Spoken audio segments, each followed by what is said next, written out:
Welcome to the JBP Podcast, Season 4, Episode 61. I'm Jordan Peterson. This episode was recorded on September 10th, 2021. Dad, Bishop Barron, John Vervaeke, and Jonathan Pajot have a round table to explore meaning. All three guests have been on the podcast before. They had an incredibly deep discussion, trying to get to the roots of meaning and religious significance. Bishop Barron is the founder of Word on Fire Catholic Ministries and the auxiliary bishop of the Archdiocese of Los Angeles. He's one of the most followed Catholics on social media worldwide. John Vervaeke is a colleague of Dad's and an associate psychology professor at the University of Toronto. Jonathan Pajot is a symbolic thinker, YouTuber, and a class carver of Orthodox icons. Dad and Jonathan have an ongoing dialogue about the Judeo-Christian narrative, reality, and symbolism. I hope you enjoy this episode. Side note, we're in Cambridge, UK. I just listened to a talk Dad did, and let me tell you guys, he's on fire. The talk was recorded, so hopefully if we get footage, we'll turn it into a podcast. I hope you guys have a good week. Remember, we have an episode coming out on Thursday as well. This episode is brought to you by Elysium Health. Elysium makes the benefits of aging research accessible to everyone. They create innovative health products that enable customers to lead healthy lives for longer. They work with leading institutions like Oxford and Yale and collaborate with many of the world's best researchers. They have dozens of the world's best scientists working with them, and 8 of them are Nobel Prize winners. Their products just might be the perfect gift that keeps on giving for the holidays. You've heard me talk about Elysium Health and their products Basis for cellular aging, Matter for brain aging, and Format for immune aging. Matter is a brain health supplement that slows the natural brain loss that occurs with age in important areas of the brain like the hippocampus, the brain's memory center. A 2-year clinical trial at the University of Oxford showed that Matter can slow the loss in areas associated with memory and learning by an average of 86%. There's nothing more important than health and family, and Elysium's subscription service makes it easy to gift their products. Simply choose a subscription plan at checkout. They have a monthly, semi-yearly, and yearly plan. That last one being the best value. These holidays, you can save big on Elysium Health supplements with their special offer for JBP listeners. Go to elysiumhealth.com/Jordan. Elysium is ELYSIUM. elysiumhealth.com/Jordan and enter code JBP10 at checkout to save 10% off Elysium Health prepaid plans as well as other Elysium Health supplements.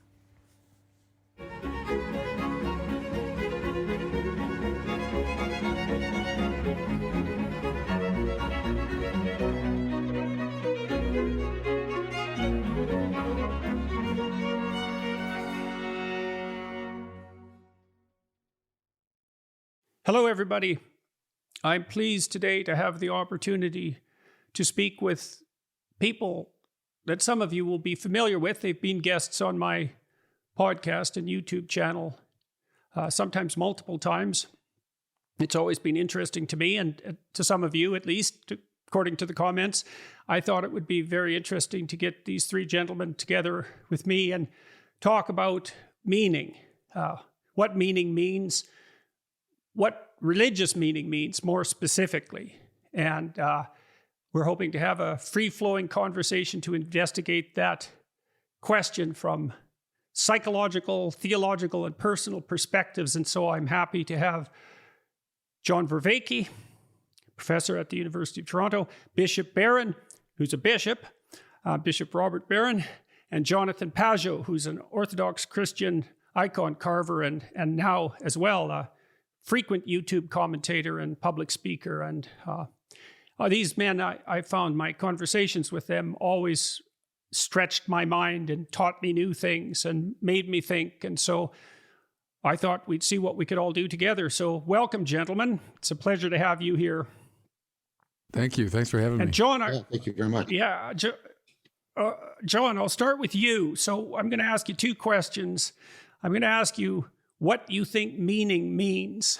What does the term mean? What does it signify? And then there's some implicit idea, I suppose, that meaning has different depths and that religious meaning is among the deepest of depths. And I'd like you to riff on that. We'll go from man to man to do that. Then we'll start talking as if it's a conversation. Great. Thanks again for inviting me. And it's a great pleasure to be here. It's great to see you again, Jonathan, and it's a pleasure meeting you, Bishop. There's a question, as you said quite correctly, that's at the center of a lot of my work and also, I guess, my own personal project. I take it when we're talking about meaning in this context, we're using meaning as a metaphor.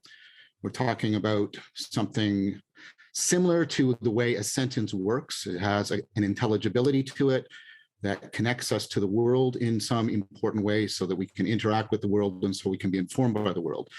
And that what we're talking about when we're talking about meaning, when in the sense of meaning in life, not just the meaning of a sentence, the question to ask is, what is that metaphor pointing to?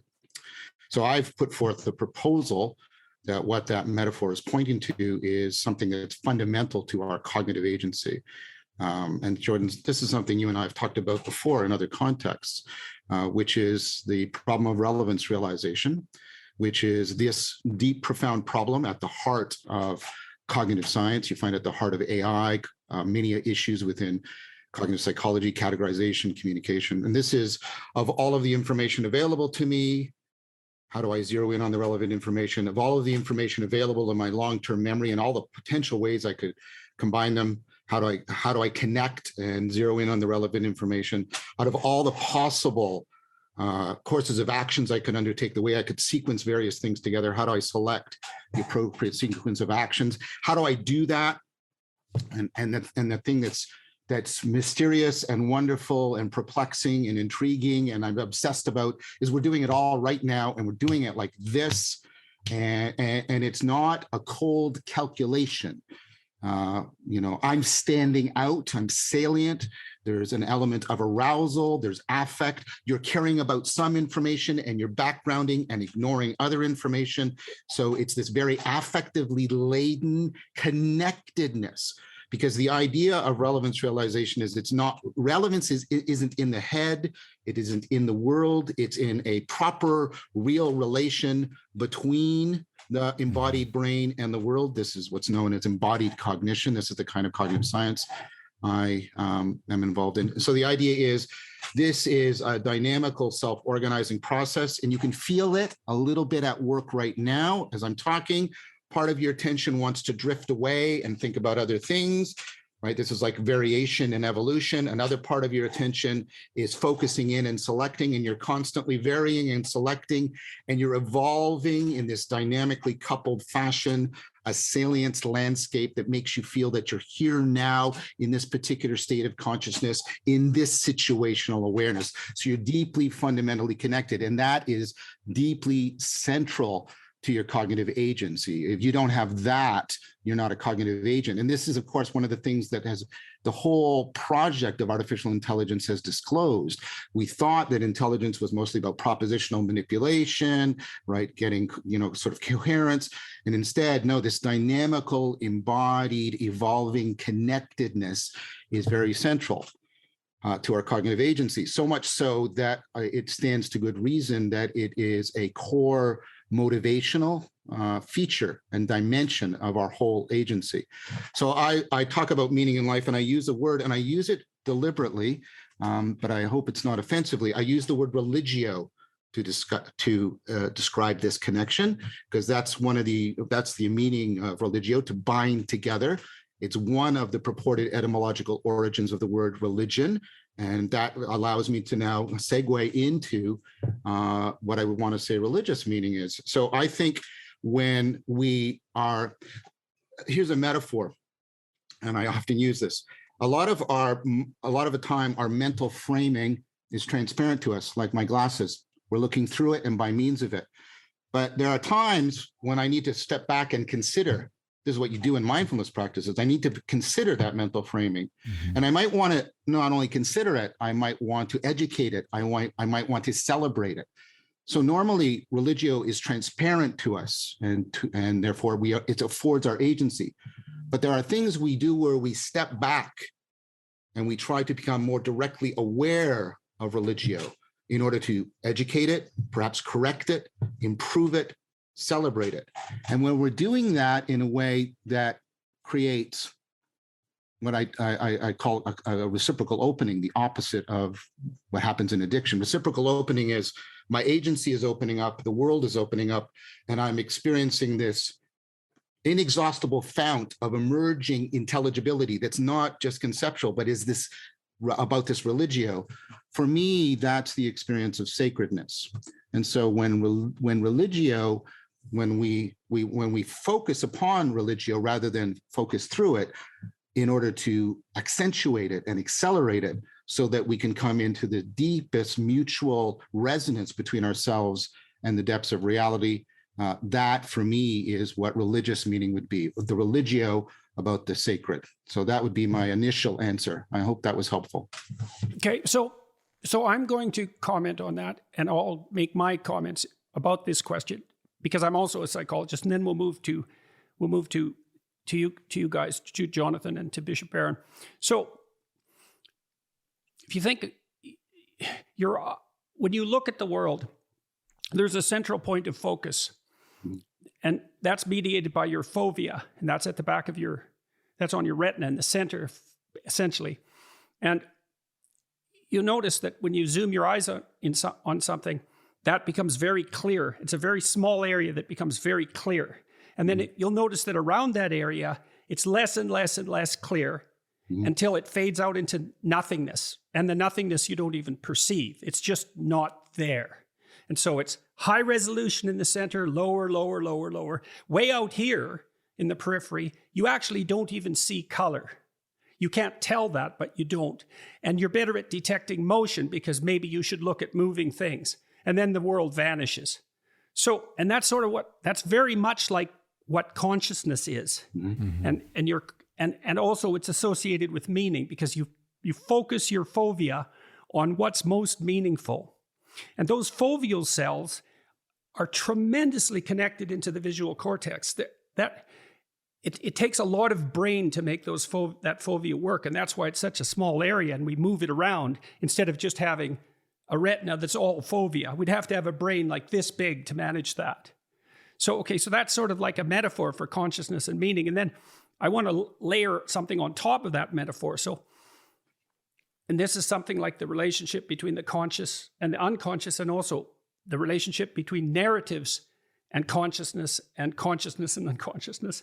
So I'm looking at, say, John right now. I'm looking at his eyes, because that's what you do when you converse with someone. And I'm doing that because we're having a conversation. And so I have this little frame of reference that helps me realize what's relevant right now. My goal is to have an interesting conversation. And I'm picking out the targets that I presume are relevant to that goal. Mm-hmm. But then you might ask yourself, well, why that goal? And then, so that story that's guiding me is nested in a larger story, which is, well, maybe I'm an educator and a communicator, and I'd like to bring this knowledge to myself, but also to other people. Mm-hmm. And then outside of that is another story, which is, well, why am I doing that? And well, it's because I think that it's an interesting thing to do, and it's a meaningful and useful thing to do, but it'll help educate people, and maybe that'll make the world a slightly better place in some manner. And then outside of that, there's another presumption, which is, well, why would I bother trying to make the world a better place? And maybe that's because not suffering is better than suffering, and because I think that that's a moral way to act, and I would like to act in a moral manner. And then outside of that, there's yet another story, which is, well, and that's where you start to shade into the religious. It's like, who exactly am I imitating when I enact that morality? And I think that's where we can have a particularly interesting discussion, because I would say psychologically that implicit figure at the outer edge of the narrative structuring of my consciousness and meaning realization, that would be something that's psychologically equivalent to the hero of heroes. In some sense, that would be culture free, but in our culture, in the Judeo-Christian culture, that figure is Christ.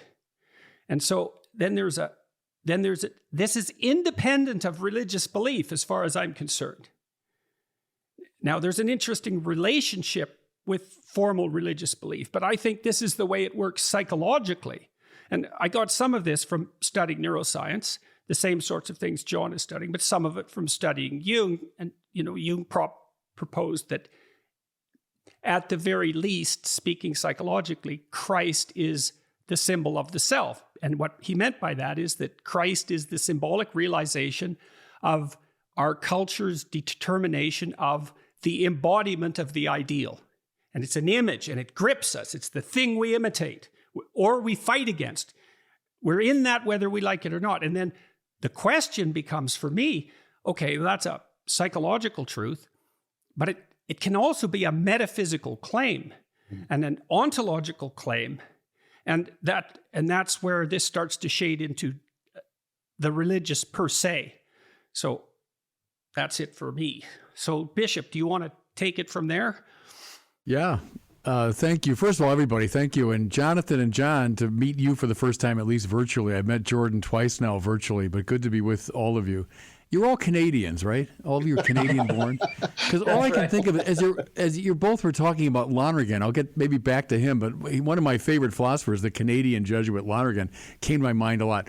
But to answer the opening question, I guess I would say meaning is to be in a purposive relationship to a value. So I think certain values appear, epistemic values of the true, moral values, and aesthetic values. So the true, the good, and the beautiful, right? The three transcendental properties of being. And I think those values appear. And I really like what you were saying too, both of you, about attention. What gets our attention? What draws our consciousness? Why, William James says the mind is like a bird that flies and it perches for a time, it looks, and then it flies again. Why does it focus on certain things? And we'd call those values, I would say. And a meaningful life is one that's lived in a purposive relationship to values. It's seeking them in a very concentrated way. Now, what's religious value is a life lived in purposive relationship to the supreme value, the summum bonum, to the source of goodness, truth, and beauty, which is God. And what came to my mind as you were talking, Jordan, was two things from Aquinas. One is probably the most misunderstood and overlooked of his famous 5 arguments is the 4th argument. And it's the most Platonic of the 5. He's usually Aristotelian in form, Aquinas, but number 4 is Platonic. And what he says is, we experience things in the world as more or less true, good, and beautiful. Yeah. So just what I was saying, we notice values, and we also notice them ordered hierarchically.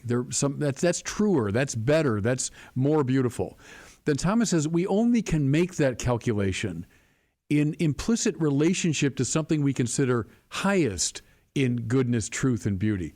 And the way it's misunderstood is people think, I guess, there's a tall building, there's a taller building, and boy, there's the tallest building. There must be some absolutely tall building.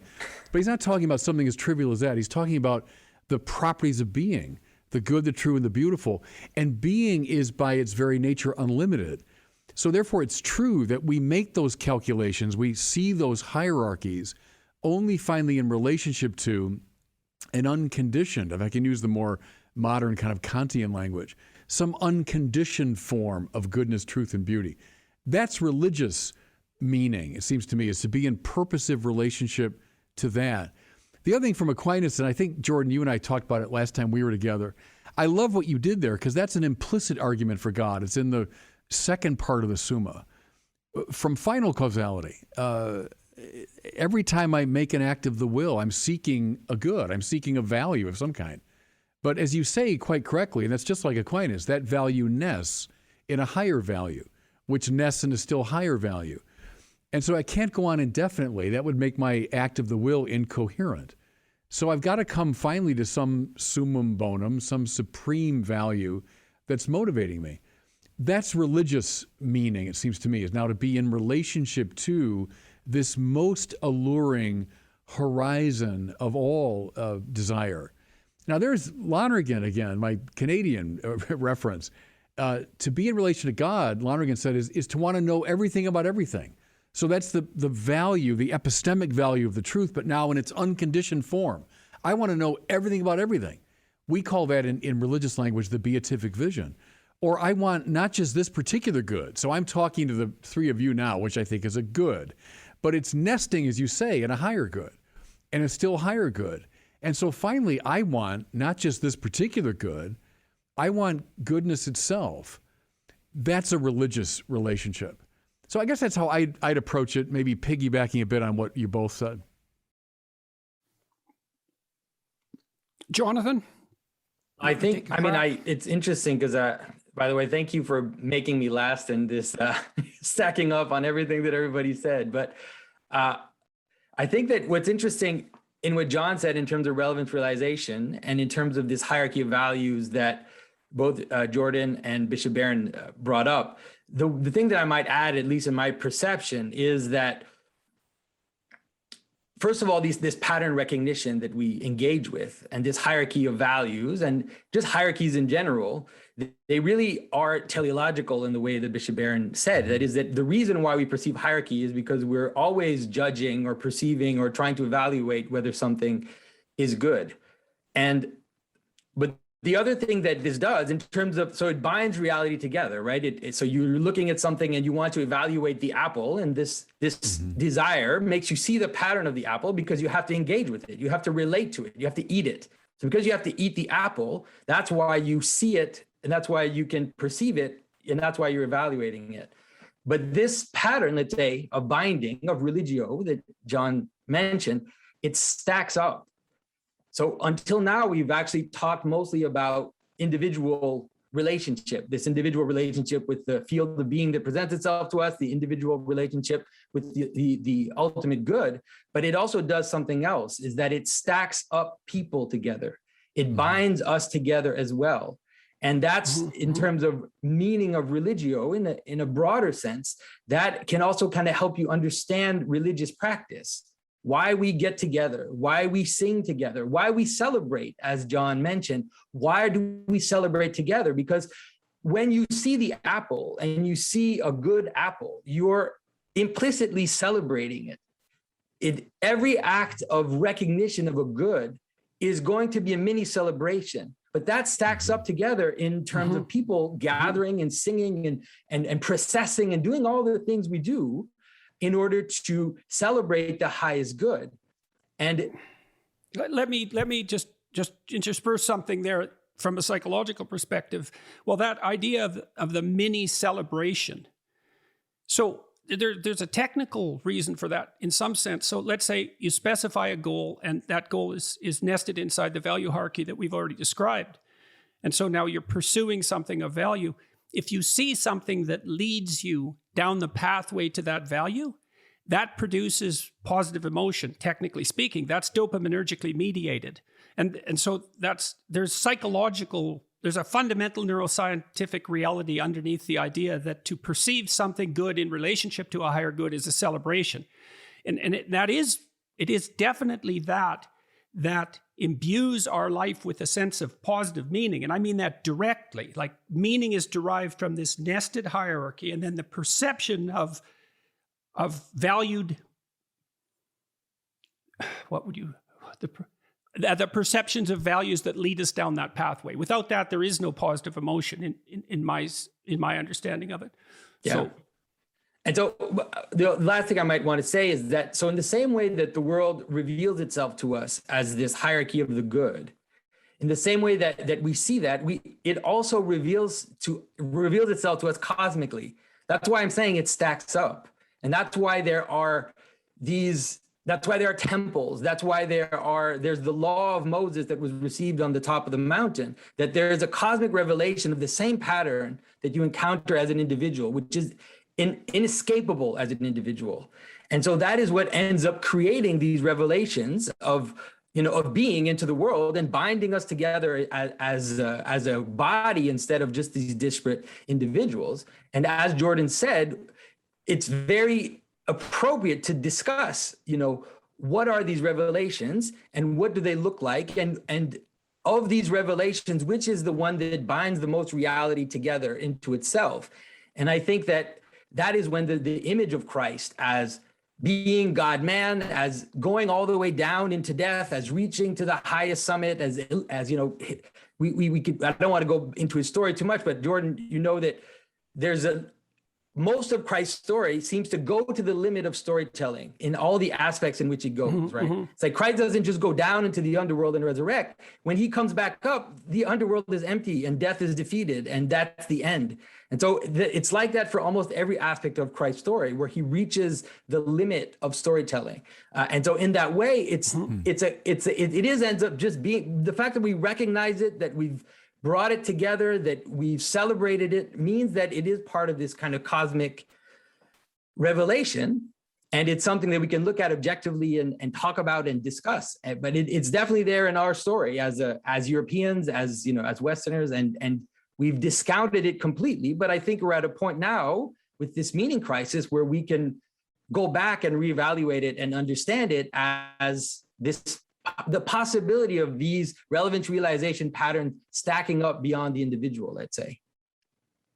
Okay, so I want to comment on that revelation idea. I'm going to go a little sideways here. And so you might say that the standard view of the world now is that there's an objective reality that's devoid, that's made out of material things. That's the most appropriate way to conceptualize it. It's made out of objective things. They exist independently of consciousness, and we project a value structure onto them. And when we die, let's say, or when there is no human consciousness, that value structure there's no value structure like that there. And so it's epiphenomenal and evanescent. It's not a fundamental part of objective reality outside of subjectivity. So now there's a couple of problems with that viewpoint, I would say. First of all, it isn't obvious to me that we see objects, we see patterns. It's not obvious that we see, you could make a strong case, and this was made by a man who wrote Ecological Approach to Visual Perception, that what we perceive first and foremost aren't objects. We perceive meaning. Mm-hmm. We perceive a falling off place if we get too near a cliff, and even a 6-month-old will perceive that. Children, infants, very, very young, perceive beauty, they perceive symmetry, they perceive value, and so we don't perceive the object and obviously project the meaning. You can't say that that's the way the neuroscience of perception has laid out the world. And then the last thing is that the problem with the idea that we merely project meaning onto a meaningless objective world is that meaning is disclosed to us in ways that we can't predict and that are outside of our what would outside of it the new knowledge that we don't have can be revealed to us through the perception of value. It's not obvious how we can project that and then also have something new revealed at the same time. So meaning is disclosed to us. And the phenomenological psychologists made much of this in the first third of the 20th century, following Heidegger. So anyways, I'm going to leave it at that. Can I just jump in? I go back here to Dietrich von Hildebrandt's famous distinction between the merely subjectively satisfying and the objectively valuable. And I mean, he certainly understood the play between the subjective and the objective, and all the classical philosophers knew that. Aquinas certainly knew it. I mean, the mind and the intelligible form light up each other, he said. I mean, each one illumines the other. So I don't think the pre-modern people had the sense of, sharp demarcation of the two. Nevertheless, there's a distinction. And I think, Jordan, you're hitting at it there. We feel the distinction between the merely subjectively satisfying and the objectively valuable. The objectively valuable addresses me. It rearranges me. It's not something that I've configured or I've projected. It's turned me upside down. I think we've all had that experience. There was an article in Rolling Stone years ago, and it asked a number of the famous rock and rollers, what was the first song that rocked your world? And I remember liking the formulation of that question because it didn't say, what's the first song you liked? It was the first song that changed you, that rearranged your consciousness. And I can name that very clearly in my own case, was Bob Dylan's Like a Rolling Stone. It wasn't the first song I liked, but it was the first song that rocked my world and rearranged me. And I think that's what real value is like. Now, bring it to the religious level. now we're in a biblical kind of framework where, it's not you who've chosen me, it's I who've chosen you. And now when the summum bonum isn't just dumbly out there waiting for us to rise up through some contemplative exercise. Because, the summum bonum, Plato and Plotinus and Kant could all say, yeah, there's a summum bonum. But when it really gets interesting to me is when the summum bonum is after me. The summum bonum is trying to find me and is breaking into my reluctant and recalcitrant consciousness. And now you're talking about religious revelation, but it has to do with that stunning objectivity, the good. Think of like Iris Murdoch there. She was so strong on that theme that the good confronts us and it changes us and it doesn't let us go. And religious revelation is the sort of ultimate expression of that, it seems to me.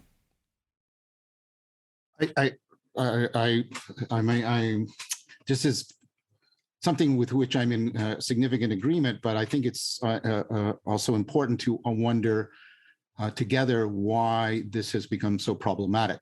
I think we're in a meaning crisis. So, and I think we should remember, the factor. So Bishop, you invoked Aristotle's conformity theory, and of course that was replaced by a representational theory of knowledge, a propositional representational theory, for various reasons. One was trying to account for the Copernican revolution, etc. We had nominalism that said those patterns aren't out in the world, and that's why I keep saying Jonathan is more radical than he sometimes realizes, because he's challenging a fundamental nominalism in his work. Kant is the culmination of that. The real patterns are only in your mind, and we have no access to the world, and there's reasons why we got there. And then of course there are related issues around ideas of levels of being, which is I think you're right. All of you have said this, and this is central to the phenomenology of intelligibility, but it seems to be, contradicted by something that, starts with Scotus and goes through Occam and goes into the heart of the scientific revolution. Is there's no such thing as levels. This is not a reality. Just is. Existence isn't a predicate, and those kinds of things. Now, I'm not mentioning these things to espouse them. I'm mentioning them to try and indicate there have been very profound philosophical historical developments that have challenged this phenomenology, and that part of the task, I don't want to be presumptuous. Part of what I see my task of being is to try and take the very best of science and answer all of those challenges in a way that restores confidence in the hierarchies of intelligibility and the phenomenology of connectedness. That's one thing I'd want to say. The second thing. Now, why are you doing that? Why are you called to do that, John? Do you think? Well, I'm called to do that because, this is how I put it to my students who take my introduction to cognitive science. We have a scientific worldview in which science and the scientists and their meaning making have no proper ontological place. We are the whole. Science and we are the black hole within this worldview that dominates us. And let's be very clear, and this is Heidegger's point. Domination is not just ideational or even ideological. It is woven into the fabric of our technology, the ways we communicate. It's woven into our cognitive grammar. We talk about, even the way that we divide subjective and objective. One of Gibson's points, right, Jordan, you mentioned Gibson, is the notion of an affordance, and an affordance is not properly objective or subjective. The graspability of this cup is not a feature of the cup. It's not a subjective feature of me. It's a real relation between me. And so, Gibson's work is really profound. This is why it gets taken up into 40 cognitive science. He's trying to challenge this grammar. And there's a whole bunch of us. I'm in no way a singular individual, although I might be a bizarre one. But I represent a lot of people who are feeling called to the fact that this lack of ontological placement and the fact how the way it ramifies through, our ontological, technological structure and our cultural cognitive grammar, the very ways we think, is causing massive suffering. So Yeah, I'm absolutely still, right. I'm unclear about that a bit. I'm still unclear about exactly what you mean. What is this black hole? Is this the insistence on the absolute distinction between the subjective and the objective? No. Like, what is this black? Okay, so what is it? Well, what I meant, exactly? it's related to that, but what I was directly referring to at the black hole is that does science exist? Okay, if it is, what kind of entity is it? And tell me, using physics or chemistry or even biology, use just that ontology and those methodology. Tell me what science is, and tell me how it has the status to make the claims it does. And tell me how science is related to meaning and truth, and how do meaning and truth fit into the scientific worldview. They're presupposed by that worldview, but they have no proper place within it. That's what I mean. So whenever we're doing the science and saying this is what the world is, we are absenting ourselves from it. We have no home in which we are properly situated. And I think that ramifies through everything we think, say, and do to each other and with each other in a profoundly corrosive way. That's what I mean by the meaning group. Okay, what's the profoundly It's caused corrosive enormous way? How does suffering. that ramify? It causes enormous suffering. So, I mean, I was talking to somebody just the other day in Australia, and there are more deaths by suicide in Australia right now than COVID. Yeah. And Australia is Absolutely. one of the epitomes of, the best countries in the world, affluent, liberal democracy, not much conflict, been at peace for a long time, blah, blah, blah, blah. All the things that the Enlightenment said would bring in unending happiness. And what you have is spiking in suicide. You have the loneliness epidemic. You have the addiction epidemic. You have people choosing to live in a virtual world rather than the real world. You have all of these things that are pointing to the fact that there's a significant stressor. You have positive responses too. You have the mindfulness revolution. You have the resuscitation of ancient wisdom philosophies like Stoicism. You have you have the work of people like right here. I mean, one of the things, I hope Jonathan takes this as a compliment because he knows that how highly I think of him. I think one of the things that Jonathan is doing with his work is responding to this suffering and the meaning crisis. We were drawn to each other because we both saw the zombie as a mythological represent. The culture was saying to itself, we're suffering a meaning crisis. I'm talking too much. I'm going to stop. But Jordan, if we go back to the image that you use, which is the idea that we project meaning on an objective world, already you can see the alienation that is bound up in that very proposition, which is, okay, so where are we then? We're not in the world. We're like these kind of ghosts that are floating above reality. Like, and where does that come from? Like, where does that floating intelligence come from that's able to separate itself so completely from the world that it's able to just analyze it objectively and then project and then realize that it's projecting subjective meaning on top of it. And so once I think that some of the work that John's been doing and some of the work that you've been doing is to realize this embodied reality is that we are in the world and we are part and parcel of the manner in which meaning, even the world itself, discloses itself. People who think they can imagine a world outside of human consciousness, like where are they? Where are they standing that they can tell us that we are projecting meaning onto the world? Are they like gods, up in the world? They would never say that. They've taken themselves out of the equation. And so coming back into reality and understanding this image of communion, for example, like a lot of the images that John is saying is really this image of communion, is that meaning is relational, that it's communal, that it's all these things that can help us even understand once again what the religious patterns are for, is to just it's actually holding reality together. And once we've broken that, then we get this increasing alienation, we get the increasing fragmentation, the suburbs as just a spread of people that don't know each other, they don't have common projects, that have nothing in common except that they're living in just this equal space. And so this kind of reducing of hierarchy in the world that the scientists wanted to happen, it's happened now to us.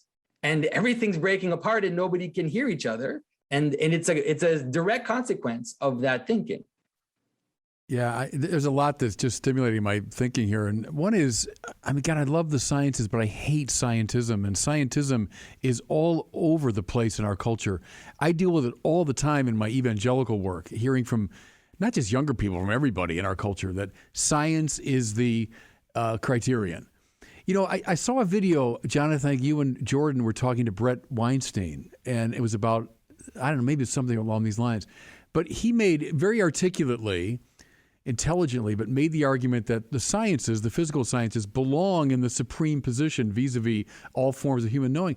And I'm shouting at the screen, no, that's exactly where they don't belong. And that's a form of scientism. The medievals called theology like the queen of the sciences. Well, at least that's more appropriate. You're talking about God and the summum bonum having some kind of supremacy. I also go right back to the classical world. The sciences, from a Platonic standpoint, they're terrific, but you're just getting ever more precise accounts of the cave, right? Of the images, the fleeting, evanescent images of the world. To rise to higher forms of consciousness by way of mathematics, first of all, then to the higher forms of philosophy and metaphysics. Aristotle, moving from physics to mathematics to metaphysics. It's not to denigrate for a second the sciences. Aristotle is the founder in many ways of physics. But it is to say there's a hierarchy again. There's an epistemic hierarchy, and science, physical science, does not belong at the top of it. When it does, something goes really wrong with the human spirit, and there's a starvation of the spirit. Well, and it's hard to know how to take that seriously. Like, let's say that's a fact. There's a starvation of the human spirit. That's a fact. Well, is it a fact like a fact that emerges from physics? Well, not exactly. It's a different kind of fact. But what happens if we ignore it? Well, people suffer and die. And we don't use the fact that in the absence of a proposition, people suffer and die as an index of its truth. Not from a scientific perspective, that isn't the methodology of science. But that leaves us with this problem of meaning. Mm-hmm. It's sort of delivered to us, and it isn't obvious to me that science can address it at all. I mean, Sam Harris and other thinkers like Harris have tried to put the value, to bring the domain of value within the domain of science. I think it's an effort that's doomed to failure because I don't think they're of the same type. I think that science by its very nature it does everything it can to exclude value, except, John, it leaves us with the problem you described, which is the problem that Jung addressed when he was tying the development of empirical science back to alchemy, and this goes back to the idea of the hierarchies that we started out with. Jung believed that he was really curious about why people ever became motivated to take things apart like scientists did, to concentrate on the minute like that. What dream drove them? What fantasies drove them? And for Jung, he found that fantasy in the thousands of years of work on alchemy. And the alchemical notion was there exists a substance, which eventually became a material substance, whose discovery would grant upon its bearer immortality, perfect health, and endless wealth. So the dream was that substance could be found in the material world. And that was a deep, deep unconscious fantasy manifested in all sorts of images, all sorts of bizarre images that Jung had the genius to be able to analyze and understand. He saw that as the dream that preceded the development of science in Western culture. It took thousands and thousands of years to unfold this dream. And scientists were encapsulated within that dream, whether they knew it or not. And so the prime example would be Newton, who wrote much more on alchemy than he did on physics.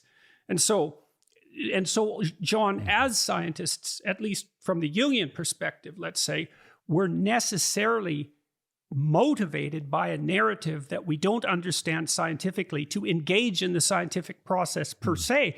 And we're so deeply possessed by that it guides and moves our perceptions without us as scientists even necessarily having to be aware that we're participating in that narrative.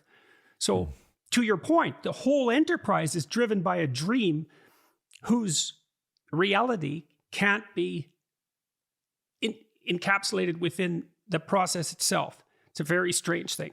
I think it's very interesting, that dream and sort of the undercurrents of development. So substance goes back to hypostasis, but of course there's another history of hypostasis, which is into the persons of the Trinity, which is a very different history. And so there's no necessity that you go from hypostasis, the grounding of intelligibility, to materiality. And of course, what happened, right, was also the inversion of matter as pure potential to that which resists and exists. And so, and I think that's part of, again, about how a history of how the reason was supplanted by will as the dominant faculty by which humans understood and identified themselves. I would like to say that that's bound up with a couple other strands. I'm not trying to do, I wish I could do exhaustive history here, but I took 50 hours to do it. So I'm not going to try and do it now. But you also have, like people like Harris and others, you have a deductivism model, right? Which is whatever I can deduce from the science is real. But in the Neoplatonic tradition, you also look at what is presupposed by your sciences. And that is also a proper location for the real. So I have to presuppose, right, the intelligibility of the world in order to do science. I can't use science to establish intelligibility. And then if I'm realistic about my science, which I better be, because that's what scientists seem to be doing, I have to be realistic about this intelligibility. But that's in contradiction to the nominalist presuppositions, the flat ontology. Notice the contradiction. Notice the contradiction in reductionism. So you have this whole tradition that says there are no levels of being, get rid of all that Platonic stuff. But the bottom level is the really real level, and all the levels above it are false. That is exactly symmetrical to the upper level is most real, and everything coming down from it is derivative. There's no deep difference. This is part of the point I've made between an emergentist ontology. It is hierarchical and has levels, and an emanationist. It is hierarchical and have levels. And so do you think Dawkins' selfish gene is an example of that? I think the idea that you can explain things in a purely bottom-up fashion, this is part of the alchemical revolution. It was like, and I think, and I agree with Jung on this, maybe my interpretation is slightly different, Jordan, but, there was a predominance of, emanation, an emanationist ontology coming out of the Neoplatonic tradition, and we needed to rediscover. Okay, so let me address that for a second. Drag the Christians in here, because one of the claims that Jung made in his works on alchemy, which are very, very difficult to understand, was that, look, the Christian revolution took place and spread across what became the Christian cultures and the West, broadly speaking, and there was an offer of salvation, right, of deliverance from suffering, and then and the hope that Christ would return and the kingdom of heaven would be established on earth, or something to that end. And then thousands of years went by, and the disquiet grew as that wasn't revealed, and the unconscious imagination looking to find a source of new knowledge that could redress that suffering and lack started to focus on this this opposite emergent ontology that you described. Said we haven't paid sufficient attention to the reality of the material world. Maybe that's what holds the key to the alleviation of our suffering. And so then there's a pull away from the top-down hierarchical structure that Christianity had imposed in some sense, or revealed, to the opposite, and now it's swung way in the other direction. And so, could I just say one thing in the defense of the Neoplatonists, which is, if you read Erigena and Cusa, you get to and Erigena is clear on this. You get a dialectical in the Platonic sense, not the Hegelian sense, in which the emanation and the emergence completely interpenetrate. They're both needed, they interpenetrate each other. And I would argue that what's happening now is people are moving, especially in the philosophy of biology, towards we need bottom up and top down. Jordan, this is rife through all of cognitive psychology, bottom up, top down thinking, right? And that's not just specific to the mind. I think it's now spreading out as, no, this is how we should start to think about it. But I think a more proper reading, especially of the later Neoplatonists, points to that heritage within Neoplatonism itself. So it doesn't have to be something necessarily foreign to Christianity, I would at least argue. No, St. Maximus is clearly a bottom up and top down at the same time. In St. Maximus's cosmology, you have the notion that these revelations are both a communion of love and also a revelation from above, and that there's absolutely no contradiction between the elements coming together and coagulating in this relationship of love, and it expressing this divine principle or this higher principle which is coming down from above. And in terms of Jung's theory, I mean, I don't want to be picky about it, that he kind of imagined this story. Alchemy came very much from Islam, by the way.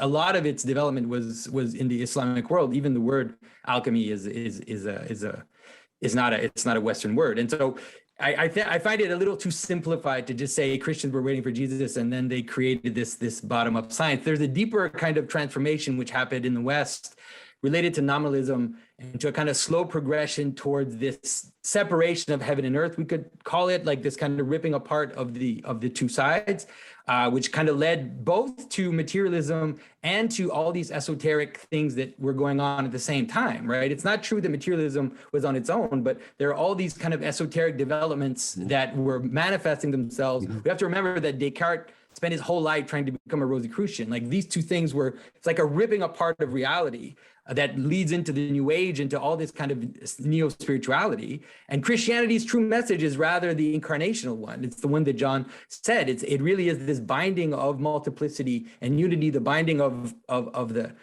emanational part and this kind of emergent part together. And so, Bishop, sorry, I interrupted you. No, it's very stimulating stuff. And I would add, the structuring element in the Summa of Aquinas is the so-called exitus reditus, right? All things coming out from God, then all things returning to God. And so God makes a world that's good, indeed very good, but not perfect. And part of the drama of salvation, which is in the Bible always cosmic, not just human, not just personal, the drama of salvation is this wonderful process of reditus, the return of all things to God, the coming together from below, if you want, but under the alluring power of God's love. So that's one observation. The second one about the sciences. I mean, I agree with, there's an army of scholars that say the condition for the possibility of the physical sciences in the West was Christianity. That is to say, the fundamental assumption that the world is not God. If you divinize the world, you're not going to experiment on it. You're not going to analyze it in this sort of objectivizing way. So the world is not God. It's been created. Therefore, it can be experimented upon. It can be analyzed.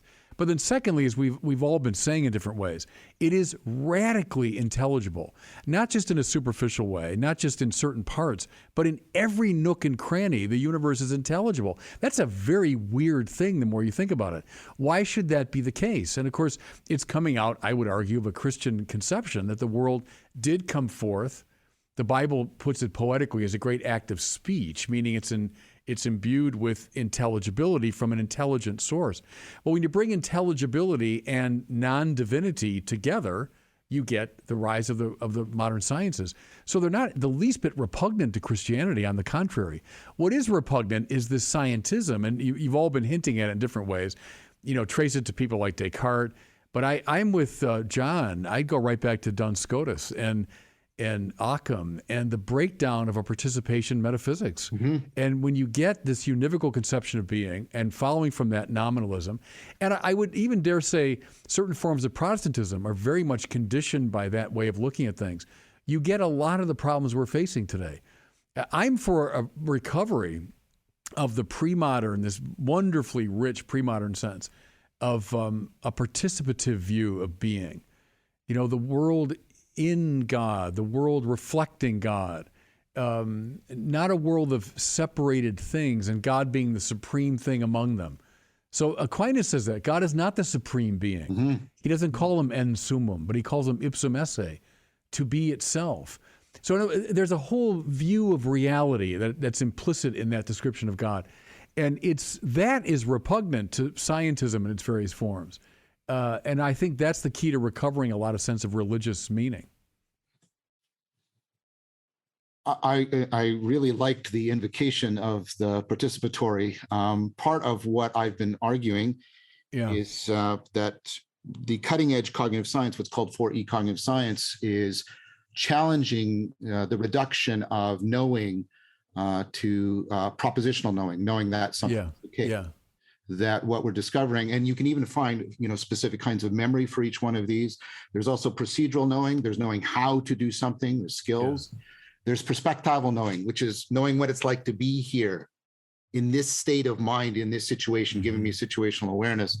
And then the deepest is participatory knowing. This is the way in which we know by how we are conformed and transformed by others, by the world, so that our knowing of ourself and our knowing of this. So you see this, of course, prototypically in the way you know your beloved. You don't know them by your skills or your proposition. Of course, you know them this way, but this is not the essence of it. The essence of it is the way, you are conforming to them and you're being transformed. So your self-knowledge and your knowledge of them are bound together. But this is now becoming these ways of talking about other kinds of knowing and the way in which they, are stored in different kinds of memory, right? Procedural memory, episodic memory, that weird kind of memory we call the self. This is now coming to the fore. But here's the point I want to make. The point is, right, we've suffered kind of a propositional tyranny from Occam on, where we reduced all of knowing to the propositional. And I would argue that most of what I called religio is being carried on by the procedural and the perspectival and the participatory. And so that is in a fundamental way how it's not just out there, it's like right in the guts of our self-interpretation. Yeah, the question, I think one of the questions is what is the ontological significance of that, let's say? I mean, one of the, leaving aside the truth or lack thereof of various religious claims, one of the weaknesses, I believe, of the rational atheist's position is that, first of all, their argument is carried out almost entirely in the propositional landscape. They treat religion as if it's a set of propositions that are in some sense expressed in a manner contrary to the propositions that constitute science. And then I think, well, wait a minute, guys, you're missing the point here. And there's a propositional element to religious claim, and I often think that's the weakest element of. But what do you make of the fact that people have religious experiences? What do you make of that exactly? And when you say, well, that's epiphenomenal, it's like, well, yeah, is it really? Like, are you so sure about that? So let me give you an example. So I talked to Brian Murarescu and Carl Ruck a while back, and they'd be doing some investigation into the Eleusinian mysteries. And Murarescu's book is predicated on the idea that what the Greeks were doing was using an LSD spiked wine, essentially, to produce a collective mystical experience and they had technologies to harness that so it was collective, and that constituted the core of the Eleusinian mysteries, and that enterprise was practiced by the ancient Greeks for thousands of years continuously, and that experience was at the basis of the unity of Greek culture, but more than that it was the fountain from which Greek wisdom flowed. And so it's a revelatory hypothesis, by which I mean, it's a hypothesis about the function of revelation in a society. If these drug-induced, dreamlike states of religious experience are the fountain from which a culture like the Greek culture emerges, well, what are we supposed to make of that ontologically? I mean, we're great admirers of the Greeks, right? We see our culture as certainly the rational element of it, and perhaps a tremendous amount of the aesthetic element, as deeply rooted in Greek presuppositions. It's like, well, are the Eleusinian mysteries, that religious element, is that an aberration? Or is it that which that within which everything else is embedded? This is a fundamentally important question. It's not something trivial. I really don't know what to make of it, because it throws the whole problem of, well, the ontological significance of psychedelic substances into the mix, and that's a thorny problem if there ever was one. And that's a problem of the lower meeting the higher, that's for sure, right? These chemical substances that can reliably induce overwhelming mystical experiences. You can just set that aside and say, well, that's a form of insanity, but it's not schizophrenia. It's not obviously within the category of mental illness. And to Murarescu's hypothesis runs quite contrary to that. Not only is it not insanity, it was a vital source of revelatory knowledge, philosophical knowledge, and got the ball rolling in some sense. So God only knows what to make of that. But, well, there's lots of experimental work being done on this right now, the Griffith lab. I did an experiment in my lab, right? It's not epiphenomenal. People who have more mystical experiences have more meaning in life. Reliable correlation. But yeah, they become more open. Their personality undergoes a permanent transformation. Well, at least long-standing, yeah. A couple of years anyways. It's not trivial. It's one standard deviation increase. It's a big difference, man. And you have all of Yaden's work showing that when people have these experiences, they reliably improve their life. Yeah, well, so a good friend of mine, who's a genius, by the way, and so I listened to what he has to say, and he's a technological genius. He talked to me about his mushroom experiences when he was a mixed up teenager, engaging in various forms of delinquent activity. And he said that after his psychedelic experience, his sense of what was right and what was wrong was massively heightened, and he abided by it from then on. Yeah. And like I look at his life, it's like, well, you've accomplished a fair bit, and he's a very solid person and quite the monster in the most positive way. And you can't just dispense with that. It's like, well, it taught him the difference between good and evil, and then he abided by that for the course of his life. And when Griffith's people have, his laboratory subjects have these mystical experiences, and they quit smoking. Yeah. And you think, and if you take a look at this work, you'll see it's ontonormativity. People encounter what they call the really real. And it's really unusual, because normally what we do is we take these experiences that are disconnected from our everyday intelligibility, like a dream, and we say it's not real because it doesn't fit in. People do the opposite with these experiences. They say that was really real, and all of this has to change to get closer to it. Now, I think there's a way, though, of starting. This isn't going to be a complete answer, Jordan, but I think part of the reason why we find it problematic, these kinds of experiences, and this is what some of the empirical work I did showed, is because we've reduced rationality to inference, and we've forgotten that rationality is broader and includes insight. And if you think of how an insight works, and you can see a continuum between insight, flow, transformative experience. Even the flow experience has mystical aspects to it, and people get into it on a fairly reliable basis, right? And what we have to say is the core of rationality is not inferential coherence, it's the capacity for self-correction. And insight is one of our most powerful ways of self-correcting. I point to your own work. You showed in some of your experiments that, that one of the things that predicts insight is the anomalous card sorting task, right? And you also showed that predicts how well people are overcoming self-deception. You did experiments on both of those, right? And that's not a coincidence. Insight is one of the fundamental machineries by which we overcome how we've fundamentally misframed. It's a fundamental self-correction. We need a model of rationality that includes them both. Let me ask you about that. Let's go back to this nested idea, right? Can I just say something about psychedelics, which to me is important to mention, is that, obviously a lot of people are talking about it right now. And I did watch that interview with Murarescu. And I think that in this question of psychedelics, I think we're actually seeing an increase of the problem that we're talking about, this kind of alienating problem, which is that psychedelics seems like a very nice solution because there it is. There's the mushroom. I can analyze the chemical substance. I can. So when we talk about the Eleusinian mysteries, now everybody's excited to talk about the spiked wine, but no one cares to talk about the entire ritual in which this was embedded.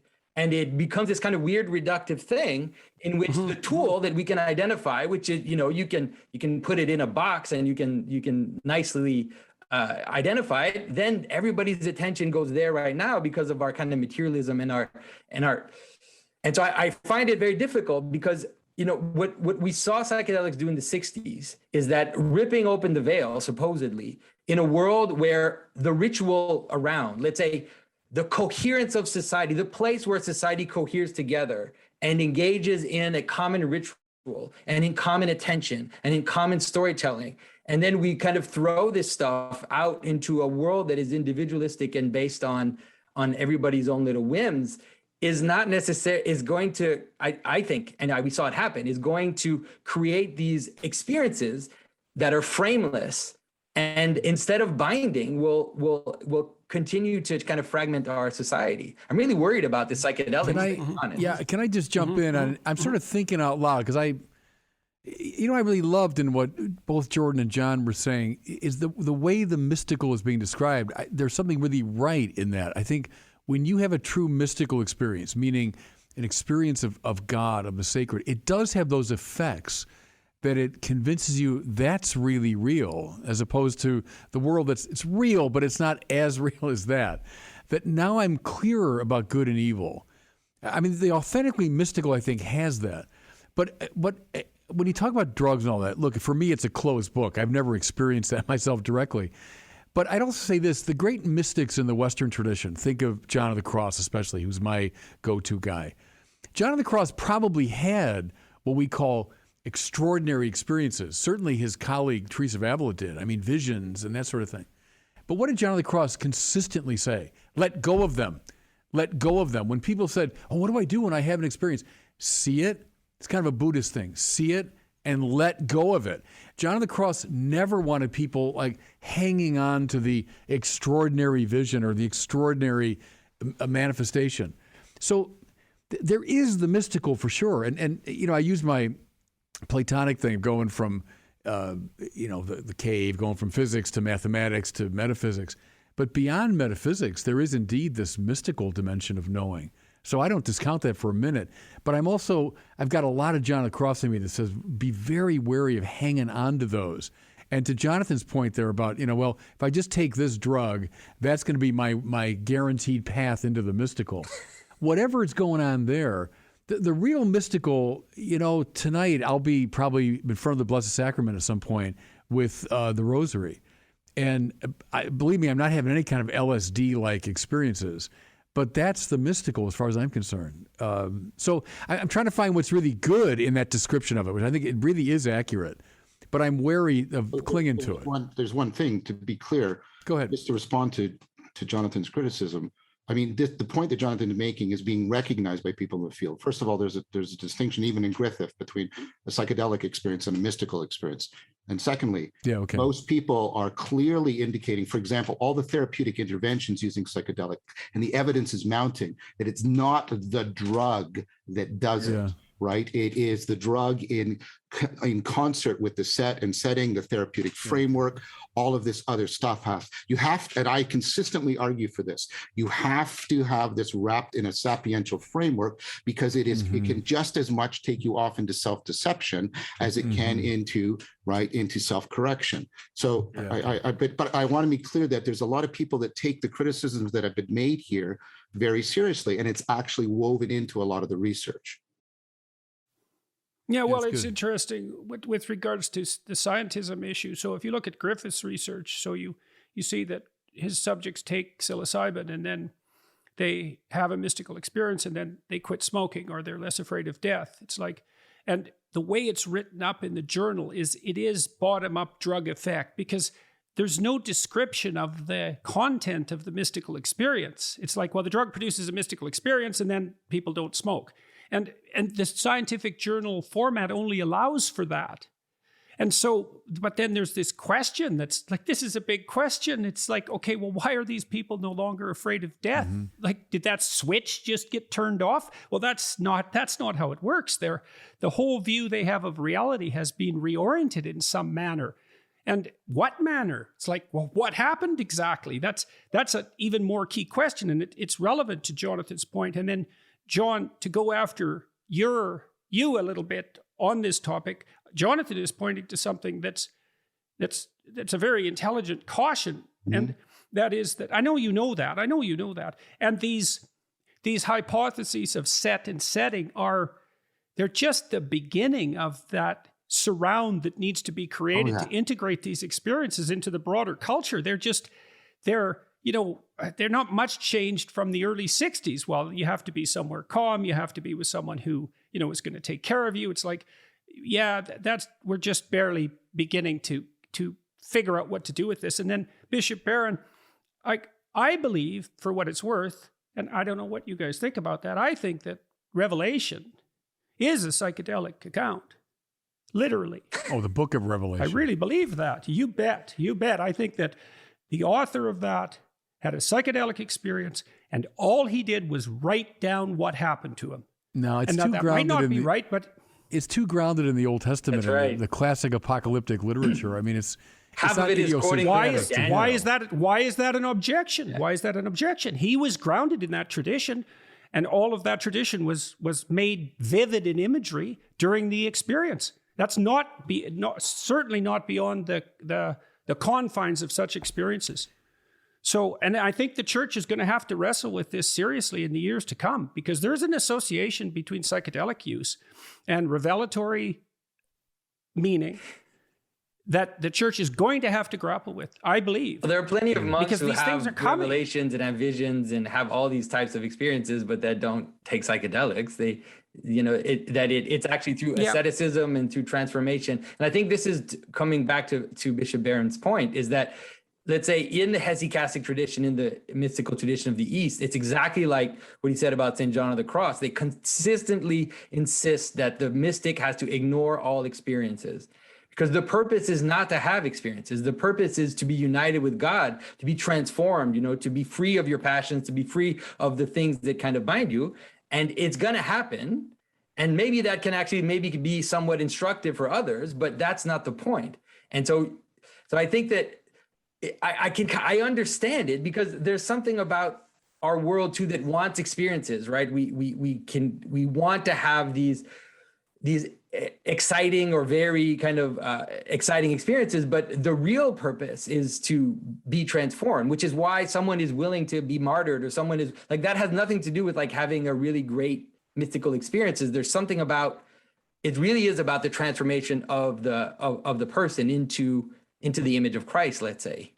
Jonathan, is it true? I'm curious, in the Eastern traditions, I don't know as well, but in the West, certainly, the mystics all talk about God actively stripping these things away. So even something like the great contentment I get in the beginning of my relationship with God, my sense of consolation, to use Ignatius' term, God will take that away, because I'm not meant to fall in love with the consolation. I'm meant to fall in love with God.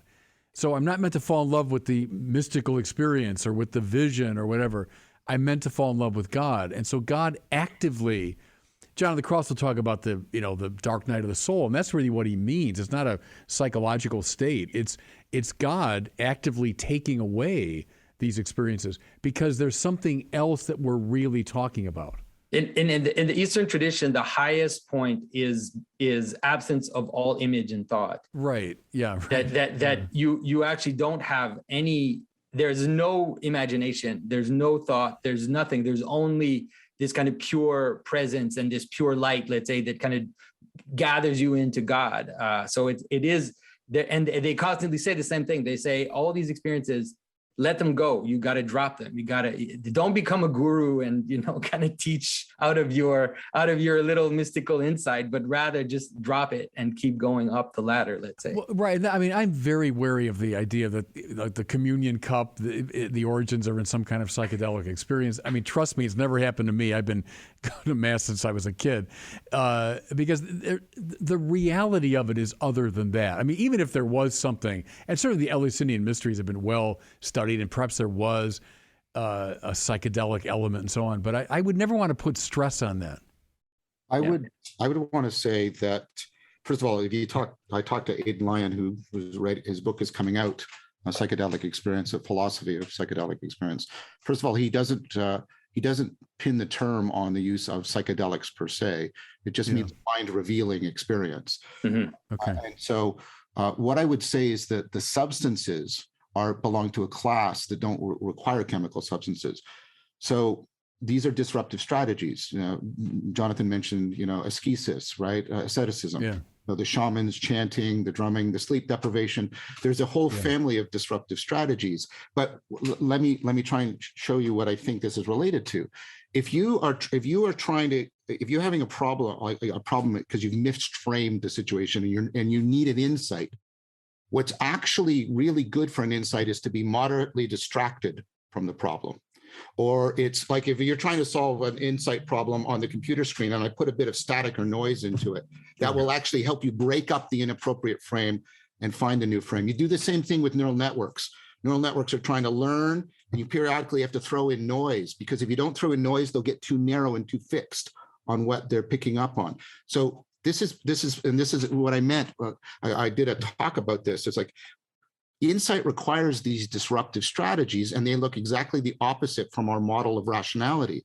So I think a more appropriate thing, because I see disruptive strategies in St. John of the Cross. I certainly see those.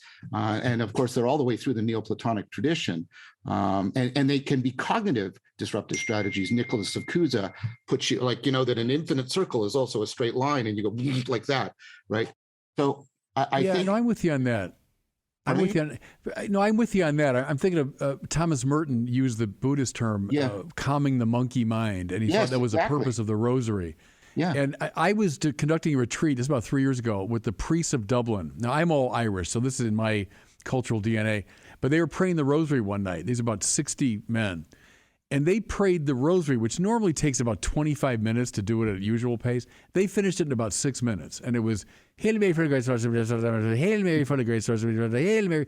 But at first it seemed ludicrous, but what it was doing was setting up just that kind of buzz, that sort of mantra-like quality that I think does allow something to happen, that allows something to happen in deeper parts of the psyche, deeper parts of the soul. So I think that's right. I agree with those elements are there in the mystical tradition.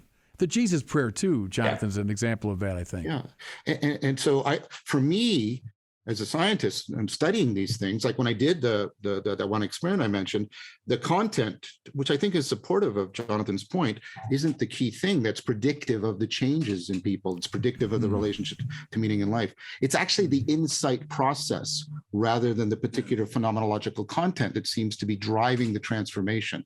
The Christian ascetic and the Christian mystic, this insight gathering, or this kind of mounting up into insight, is bound up in the transformation of the person in terms of their own passions, and also the transformation of the community in terms of liturgy and participation in communion. And so it's buffered, like I said, it's binding. It's not just someone, doing something to get some insight, but it ends up being this binding of the like, if what Bishop Barron was talking about, all these monks sitting together, doing the rosary together, and then maybe going into liturgy and taking communion together and working together. And so there's something more than just the kind of psychological or personal experience or personal healing from this or that problem, but it's a holistic thing. I hate using that word, but it's a holistic process, let's say. Well, it goes both ways, right? The insight isn't just propositional; it's perspectival and procedural. And I think mystical experience is the most profound version of participatory knowing. I mean, I think, I could make a very strong Neoplatonic argument. And I think I agree with you, Jonathan. I think I mean, you see this in some of the things I've been doing the ethnographic work on, where people do the circling. You can get shared insight flow that doesn't belong to any one person. It belongs to the community as a whole, and people, right? And I think that's very important for, as you said, making sure that this doesn't. I mean, it's so easy for these experiences to become a magnet of narcissism for people. Right. And so the decentering that happens when we are immersed in something larger than ourselves, which I think helps cultivate the virtue of reverence. I absolutely agree with you. I think that absolutely has to be the case. And I've argued it repeatedly for that. I hope I'm not coming across as trying to say it's an individual personal thing that I'm talking about. That's not fundamentally what I'm talking about. I'm talking about it being systemic in the individual and systematic throughout the community. So, okay, so let me, Jonathan, I'm curious about this. I mean, your cautions are duly noted on my end. I see what happened, say, in retrospect, when the hallucinogens were introduced to Western culture, right? I mean, it didn't work very well. And look at what happened to Timothy Leary. So, for example, I had his old job at Harvard, by the way. Oh, I didn't know that. That's great. Yeah. Yes. Many people have pointed that out to me, Jordan, by the way. Yeah. Jesus, of all the weird things. In any case, Mircea Eliade also believed that the true shamanic tradition wasn't psychedelic driven. No, and that was an aberration. I think he was wrong. I really do believe that he was wrong. And I think that, and I'm also not entirely convinced that the practices that you're describing can produce experiences that are as intense as those that are produced chemically. Maybe they are, but even if they are, they're not available to the typical person. They take tremendous amount of training, and then so that's a big problem. And then is that a problem or is that a feature? To me, it seems like a feature. Yeah, look, it's a feature too, Jonathan, because maybe you need to do all that training to handle the insight. Yeah. And I'm not trying to look for a facile solution here, believe me. But the church has a hard time attracting people at the moment. And I don't know what's happening in the broad church with regards to the sort of work, for example, that Griffiths is doing. And it's not like I have the answers to these things, but we shouldn't look to the psychedelics as a savior, certainly, but they should also not be discounted because they are the means by which people can have the sorts of experiences that the scientists, the followers of scientism, discount. It's right there. It's right there as proof in some sense. I'd be more at home, though, with the using the wisdom tradition, Jordan, as you've been doing. I mean, the fact that you're drawing a lot of people back toward Christianity through the opening up of the Bible and the wisdom way of reading the Bible, that to me is a great way the churches can start drawing, especially young people, back. It's obviously working in your case. We've got our problems, and some of it came from the scandals, certainly, but some came from an exaggerated attempt to be relevant to the society and to sort of dumb down our language and to make us sound like an echo of the culture. That's what did us in, I think, in terms of attracting younger people. But what you're doing, opening up the scriptures, that's what the church fathers did. And people are flocking to that because they find in that the wisdom tradition. And through the wisdom tradition, they're finding mysticism, authentic mysticism, a contact with God. So I think that's the route to go. We have to deal with our moral issues. We have to deal with the scandals, that's for sure. And we have to deal, though, with this dumbing down of the faith and this flattening out of the faith. That's, I think, what has really compromised our mission. Could I pick up on that? Do you see any? Yeah. Sorry, go ahead, John. Because, I think this is part. First of all, I want to challenge two things you said, Jordan. I've had both experiences, and I've had peak versions of both, and I can't find them ultimately distinguishable, like through a contemplative practice and taking a psychedelic. They have, and when you look at the research, people say they can be the same. They tend to orient a little bit differently. The psychedelic experience, the psychedelic mystical experience tends to, on average, be a little bit more impersonal. The contemplative one tends to be a little bit, on average, more personal in the ontology, but no deep, differences. And the other thing I would say is, I don't know how much we have to rely on them. I take your point that it's instructive, and I think the science should do it. I think it's immoral to not investigate these substances because of the clear evidence that's mounting for their ability to alleviate, untreatable addiction, depression, a host of issues. And so I think we should keep doing the science. But the research sort of reliably indicates that 30 to 40% of the population have these transformative experiences. That's what Taylor says. I think the problem is not an absence of the experience. To go to Bishop Barron's point, I think it's the absence of a wisdom framework that allows people to properly appropriate and metabolize these experiences. So I'll do this in my class. I think I mentioned this to you, Jordan. With my students, I'll say, well, where do you go for information? The internet, blah, blah, blah, blah. Where do you go from knowledge, science, maybe the university? And I'll say, where do you go for wisdom? And there's a deafening silence. Right. And wisdom is not optional. You can't, well, you know what? I don't care about being connected and overcoming self-deception and harming other people because of the ways in which I'm willfully. Of course, you can't, it's not optional. Wisdom is a necessity. It's an absolute prerequisite to religion. Yet our culture, right, has no way in general of providing people with the sapiential framework to process these experiences and also to have properly cultivated a prepared character for them when they do emerge. So I would argue that's where the problem lies. It's not in the absence, I think, of these experiences for people. It's the absence of a framework that allows and a worldview that allows people to properly process them. And we've had a few centuries of Christianity really kind of falling into the trap of materialism, first of all, trying to constantly justify its stories through history and some statuette found in Palestine or whatever, like all these strategies to try to constantly justify the stories through these scientific methods.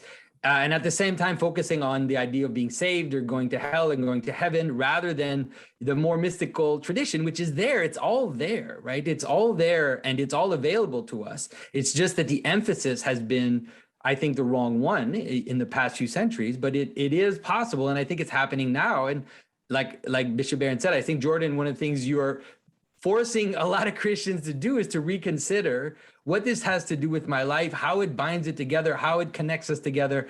And we have the church fathers that just right there, it's all there in their teaching. And it's there in the liturgy itself, and the imagistic vision of the chants and the iconography and all of this it's all present. We just need to kind of go back and help people connect things together so that they can have true experiences. But we forgot a lot of our own tradition, or we underplayed it. I'll give you one example. When I was coming of age in the Catholic Church, so you're now late 70s into the 80s, the way we were instructed in the Bible, so those of us preparing for the priesthood, right, to be preachers and to be spiritual counselors and soul doctors, it was pure historical criticism. That was a method of biblical approach that emphasized very much, what was in the mind of the human author as he wrote. And so using very rationalistic methods to kind of break the scriptures down, break them apart.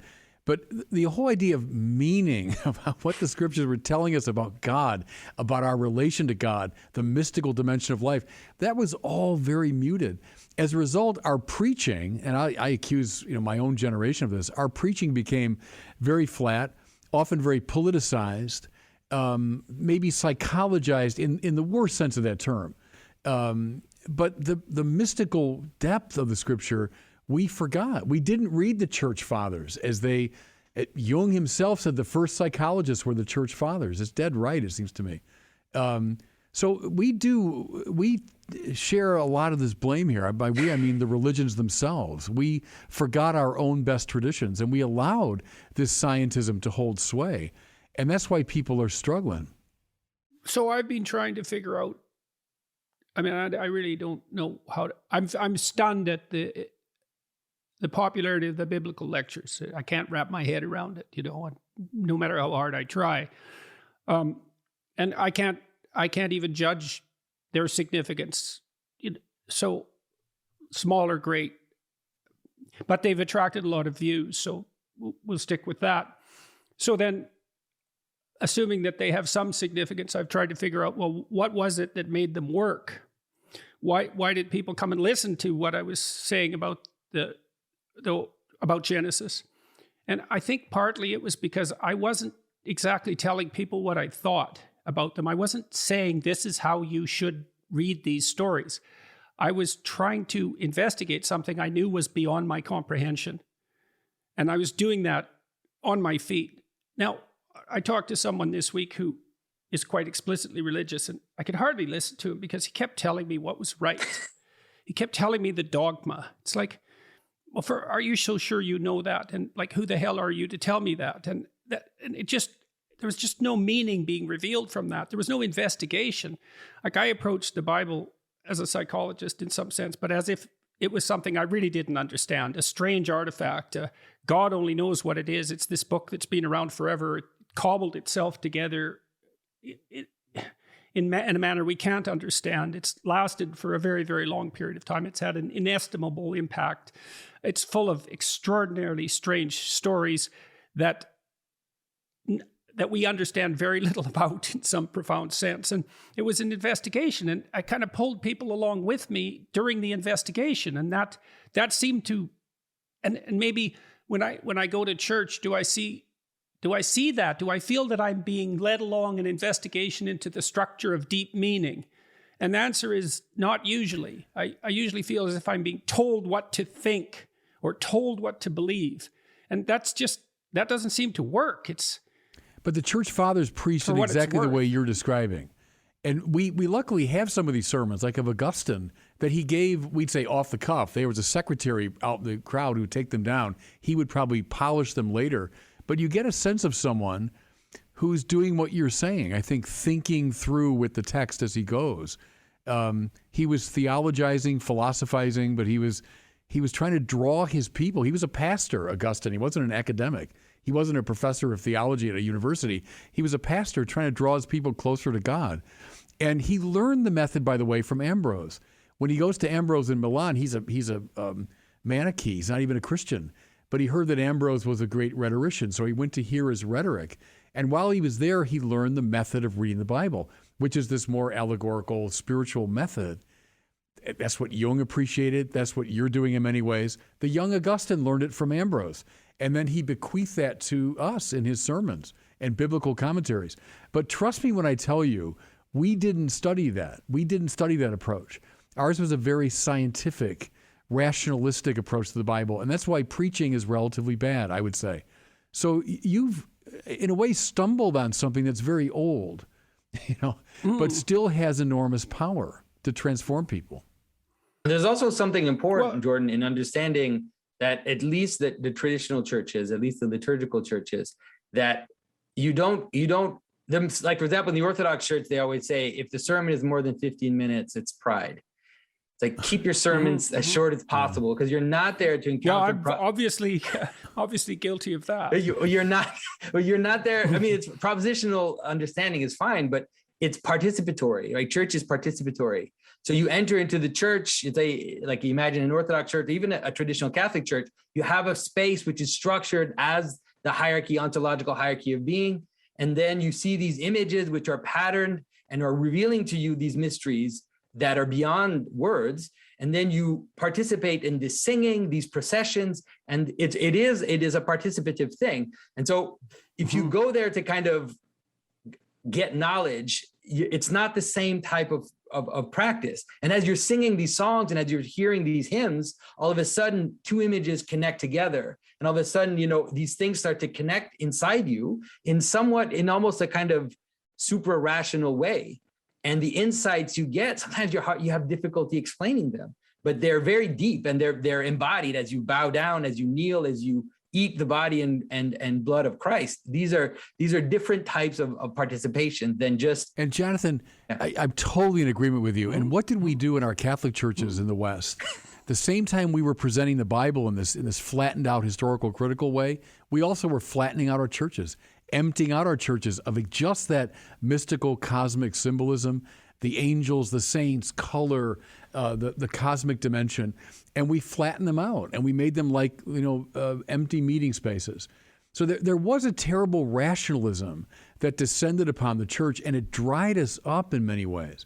This is, again, my mea culpa as a Catholic. I think we passed through a period that was really problematic.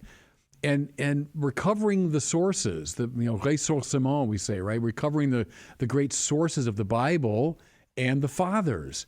That's what we're talking about. What the Bible had by its nature, what the fathers understood, that's what we need to revive the church, I think.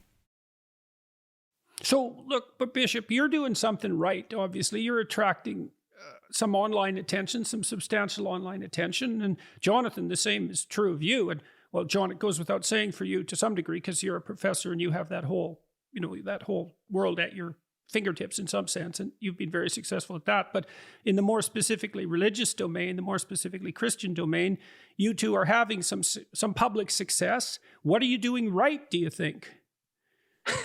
I'll let Jonathan go first. I think Bishop Barron and I are doing very similar things, which is why I've always felt akin to what he's doing. I've written for one of his publications. I always felt we're close in the approach, which is, first of all, avoiding just argumentation, but rather this kind of presentation of beauty.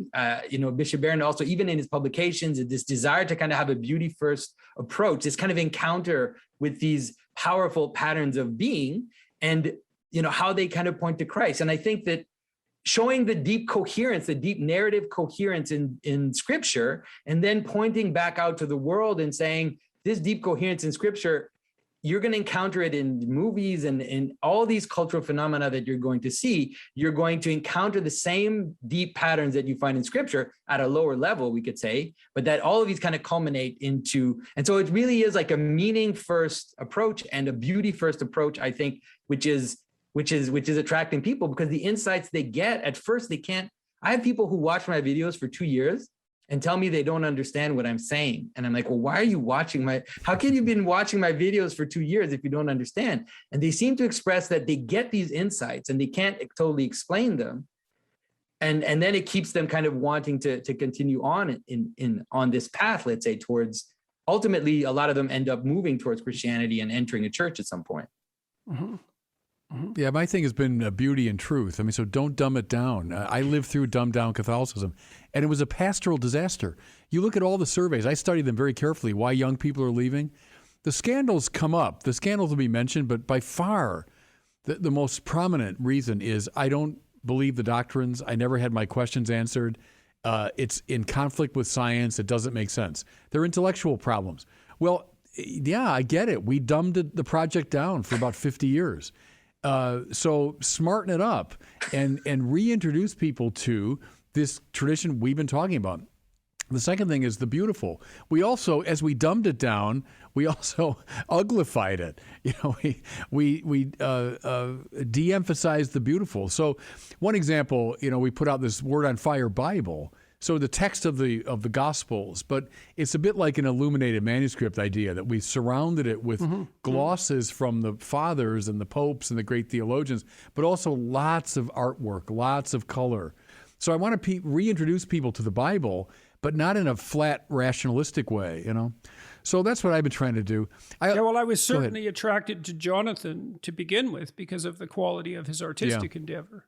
Right, these absolutely beautiful and archaic, traditional, let's say, not archaic, traditional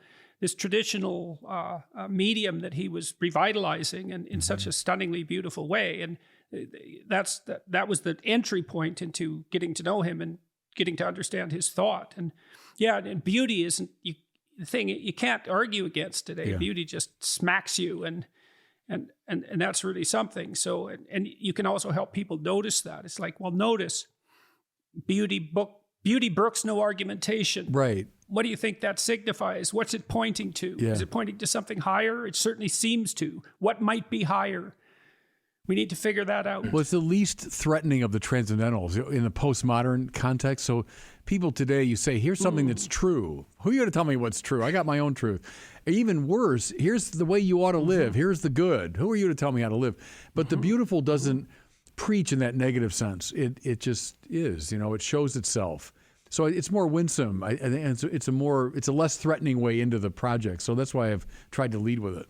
especially in a world that's so ugly. Like our world is just so Right. ugly. Yeah. The modern world is just so banal that there's a reason why tourists go to cities and visit churches, even though they're not Christian and they don't care about it, because they go someplace and they're looking for beauty, and then they end up in a church rather than in a mall. Yeah, and that's definitely worth thinking about, and the incredible value that's to be found in those unbelievably beautiful constructions. It's like, what is that beauty? And why do we experience it there? Those lattice-like creations of stone and crystal with color, and the addition of the music. That all goes to your liturgical point, the drama that's part of that, and the celebration of beauty. Chartres Which Cathedral. is definitely absent in the modern culture. Yes. Yeah. When I was a student in Paris, I'd go there all the time. And Chartres to me is the most beautiful covered space in the world. But I remember this years ago, I brought a classmate of mine, so a priest from Chicago, to see Chartres. And we walked through it and I explained everything. We looked at the windows and all this. And he said, gosh, it's something. It's just too bad it's so liturgically off. And I knew what he meant because I was formed in the same way, that the church should be in the round so we could see each other, and there should be clear sight lines, and it should be brightly lit and all this stuff. I'm like, man, you just said Chartres Cathedral is liturgically off? It's like it's the supreme liturgical space in the world. But that shows the quality of the bad quality of the formation that we got in my generation. My experience with Christianity has been different. So I was brought up in a fundamentalist Christian family. And so I very much was traumatized by that. And I think if you talk to some of the nuns, NONESs, I think there's a mixture. Like you said, I don't think the scandals, which the media likes to focus on, are not the primary factors. Right. That's not what the research shows. One is this issue about intelligibility, and I want to talk about that. And the other is I meet a lot of people are attracted to my work because they've had similar histories. Not just specific to Christianity. I'm not beating up on Christianity. I've had people coming out of other traditions, Islamic, Buddhist. This is possible in all of the traditions I've encountered. So I think there's two things I want to say, and they're not intended to be pushback, but they're intended to open up questions, which is, and this is where Jonathan and I also, we rub up against each other, but it usually creates a good friction and good sparks. And maybe it'll call forth a response for you too, Bishop. I think the project is not to try and resurrect Neoplatonism or the Neoplatonic structure. Augustine wasn't only taught by Ambrose. He explicitly talked about Plotinus and the Platonists and the mystical experience, the Neoplatonic mystical experience he had, and how important that was, etc. And it's clear that it's through Pseudo Dionysius and Maximus, and so so I think the project, if I were to put it, if we want to reach the nuns, is to show them a reconciliation, a profound one. And here my ambition runs, not personally, but the ambition of the project towards Aquinas or Maximus, which is to show, to revise that Neoplatonism, and perhaps it's a Neoplatonic Christianity, but I'm not going to be specific about that right now, to show how it is profoundly, to do a reciprocal reconstruction between the Neoplatonism and the scientific worldview. And there's a lot of people doing that right now. I think we need a post-nominalist Neoplatonism, if I could put it that way, in a profound. John, you opened that salvo with the statement that you were traumatized by the fundamentalist Christianity. Yes, very much. And that's not irrelevant to the salvo and to the nature of your project. And it's something we should discuss too, because you also brought up the idea of reconciliation.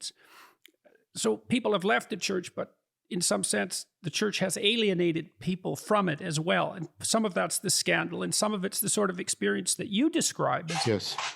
People have been left with the horrors of childhood experience that were a consequence of their religious education. Yes. And I'm not trying, believe me, I'm not trying to attack the institutions per se, but it's something that they need to deal with. It needs to be dealt with. It all of us need to deal with. Not they. There's no they here. You know what there's no they here. We have these problems. We have this meaning crisis. Yeah. It's everyone's problem. So there's no they in some sense. But so what has that done to you, let's say, with regards to your appreciation of Christianity per se? Well, first of all, I want to say that those two things that we talked about, the one that Bishop Barron brought up about, and my response to it is, I think we need, and maybe Jonathan will have a response because he has this model of Christianity going through a resurrection cycle itself. So maybe there is a possibility for our discussion here. But I think we need a reciprocal reconstruction. We need a post-nominalist form of Neoplatonism that will provide that bridging. And I do not think, Jordan, that the lack of that is unrelated to the trauma that I experienced. Because there was no bridge. Take that apart. Yeah, exactly. Okay. Because there was no bridge, it was easy to give me an either or isolating choice. You're either in this worldview or you're in that worldview, and that one's demonic. And if you go over there, you're lost. There is a deep connection between the lack of bridge between the religious worldview, if I can put it that way, and the scientific worldview that allowed for that kind of tyranny over my mind that I found so deeply traumatizing. Those are not separable phenomena. That's what I'm arguing. They are deeply interpenetrating and mutually supporting. That's how I experienced it. And what opened me up was a science fiction book that showed, it was a book by Roger Zelazny, Lord of Light, that showed the possibility of wonder and self-transcendence within a scientific worldview. That's what blew me open out of fundamentalism. Yeah, well, lots of people who are followers of scientism, let's say, find their religion in science fiction. Totally. That's where literature grabs them, right? That's where they're grabbed by the religious. And I mean, Star Wars is the classic example of that, for sure. Definitely. So, and that's worth pointing out to these rationalist atheists. That's fascinating to me. Fun when I deal with atheists online, which I do a lot, very often I'd say when you scratch the surface of a really angry atheist, you'll find, as you put it, a traumatized fundamentalist. At first that surprised me. Now it doesn't anymore. That when I press a little bit and probe a little bit, it's someone recovering from just the kind of traumatizing experience that you had as a kid. So that makes sense to me. I want to be clear. I wouldn't self-identify as an atheist. That would no. I wasn't suggesting that. No, but I think just to your point that I understand the severe reaction to it that people would have. What did you think of the point that I made that there's a deep connection between sort of the psychological trauma and the fact that it was facilitated by this gap between religion and science that is very much the Enlightenment grammar that we've been given, right? And see, what I find attractive about the Neoplatonic tradition was the idea of rationality and the mystical being deeply interpenetrating. But we can't leave it as it was, is what I. Well, no, that's sure. I think it needs a fundamental reorganize, and it needs to connect to this there's a huge thing happening in science, at least the science where the fundamental ontology is coming into question the way we have seen since the beginning of the 20th century. There's a golden opportunity here. What do you see happening? I mean, what are you seeing? Because you're far seeing, so I want to know, like, what is it that you're picking up? Oh boy, I don't know if I want to take that, but thank you for that. Well, what I see is this. I see that we're moving back to the understanding that we need the emanation with the emergence, not throwing out the emergence, but we need the emanation with it. Let me just give you one example. So when you in cognitive science, even in biology, we are getting to the point, and Aristotle would like this, and maybe even more Plotinus, where we understand possibility as a real thing. So, for example, right, and this lines up with some Eastern traditions. So I'll do this sometimes. I'll put a pencil on the table and I'll roll it. And this goes to like cutting edge work by Alicia Uraro. And I'll ask my students, why did it roll? And they give the standard sort of Newtonian answer, because you pushed it. right? And then I'll say, think. What are you not seeing? Think. And what? I said, it also rolled because there's a flat table and there's open space in front of it, and it has the shape that it has. There are, in addition to causal events, there are constraining conditions that are just as real, and they are as much explanatory of how things operate as the bottom-up causes. So think of a tree. You have all of the events causing the structure, but the structure, why does a tree have the structure it has? Because it increases the probability that a photon will hit a chlorophyll molecule. It's structuring possibility into potentiality, and that's just as much needed to explaining a tree as the chemical events causing it. We need both to explain life, to explain cognition, and more people like Eastman's work. There's a lot of people from sort of the Whiteheadian philosophy of physics are saying we need that even for our fundamental physics, because we can't reconcile bottom-up quantum mechanics with top-down relativity. We can't do it because, and we keep trying to make it, it's got to come from quantum up to the relative, the relativistic, which is, top-down.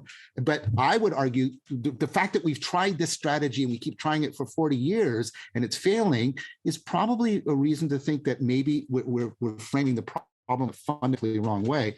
And we have to think about, no, we have to give up a purely bottom up. We have to make the top down as real to all of our explanations. That's happening in the science right now. Now, to my mind, and I don't mean to be insulting because I don't want to be reductionistic, but that sounds a lot like a lot of the language I hear Jonathan using. And I agree, Jonathan, it's not identical, but you and I have good conversations around this. We can talk to each other. There's a chance of real communication, even communing. But that, I don't think that's specific to us. I think that's a very real possibility right here, right now. But it has to there's an opening up of the space that's happening now. And I think people who are tuned to it can notice it. And it does have to do with what you're saying in terms of this kind of limit of science and the problem of the observer and all of these realities that everybody's trying to deal with. And it's almost like a zeitgeist. And it's interesting because your experience you talked about of being traumatized and then having this separation of the two worldviews, it really is akin to the way I was trying to describe at the outset. Yes. This separation between, let's say, the religious in a very kind of moralistic and legalistic and materialistic way, and this kind of rise up above of these esoteric things that kind of came up in the West, whether it goes into theosophy, into all these different, very, very popular, all the occultists, all of this stuff was very, very popular. We tend to ignore that, but it was extremely, had a lot of effect on culture. And so that's why it's interesting, because some people today, to me, will say things like, oh, you're saying occult things.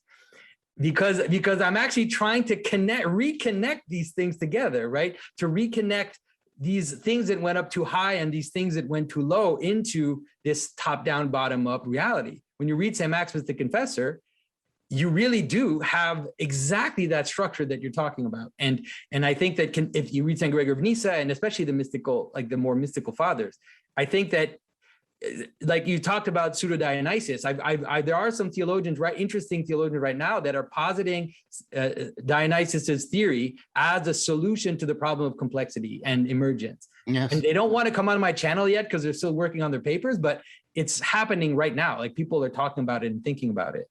Yes. Can I suggest something? This comes from Cardinal George of Chicago, who was kind of a mentor to me, and he was a brilliant guy.